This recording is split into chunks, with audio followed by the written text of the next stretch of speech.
Hi అండి, అందరికీ నమస్కారం అండి. ఫ్రెండ్స్, మనకి ఇప్పుడిప్పుడే మరొక బ్రేకింగ్ న్యూస్ అప్డేట్ అయితే రావడం జరిగిందండి. అది కూడా విద్యార్థులకు భారీ గుడ్ న్యూస్. ఈరోజు రేపు స్కూళ్లకు సెలవు అంటూ ఇప్పుడే మనకు ఒక బ్రేకింగ్ న్యూస్ అప్డేట్ అయితే రావడం జరిగిందండి. అయితే ఇందుకు సంబంధించిన పూర్తి వివరాలు అయితే మన వీడియోలో తెలుసుకుందామండి. అంటే ఎందుకు సెలవిస్తున్నారు ఏంటి అనేది వీడియో మొత్తం ఎక్కడ స్కిప్ చేయకుండా చూడండి ఫ్రెండ్స్. అప్పుడే మనకి పూర్తి సమాచారం అయితే తెలుస్తుంది. ఇక లేట్ చేయకుండా వివరాల్లోకి వెళ్ళిపోదాము. ఫ్రెండ్స్, నాకు ఒక చిన్న రిక్వెస్ట్ ఫ్రెండ్స్, ఇంతవరకు మన ఛానల్ని ఇంకా ఎవరైతే సబ్స్క్రైబ్ అయితే చేసుకోలేదో సబ్స్క్రైబ్ అయితే చేసుకోండి. ఎందుకంటే గవర్నమెంట్ నుంచి ఇలాంటి ముఖ్యమైన అప్డేట్స్ ఎప్పటికప్పుడు మీకు తెలియజేస్తూ ఉంటాను. ఇక లేట్ చేయకుండా వివరాల్లోకి వెళ్ళిపోదాము. ఇక జూన్ 12వ తేదీ నుంచి రాష్ట్ర వ్యాప్తంగా పాఠశాలలు పునఃప్రారంభమయ్యాయి.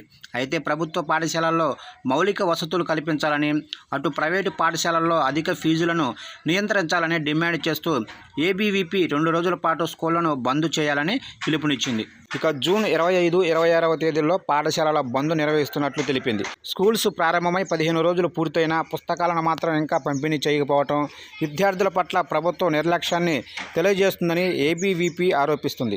ఇక రాష్ట్రంలో ఫీజు నియంత్రణ చట్టం అమలు చేయాలని, పాఠశాలల్లో మౌలిక వసతులు కల్పించాలని ఏబీవీపీ డిమాండ్ చేస్తుంది. ఇక విద్యా సమస్యలు వెంటనే పరిష్కరించాలని డిమాండ్ చేస్తుంది ఏబీవీపీ. ఇక రాష్ట్రంలో ఖాళీగా ఉన్న డిఈఓ, ఎంఈఓ పోస్టులను వెంటనే భర్తీ చేయాలని కోరుతుంది.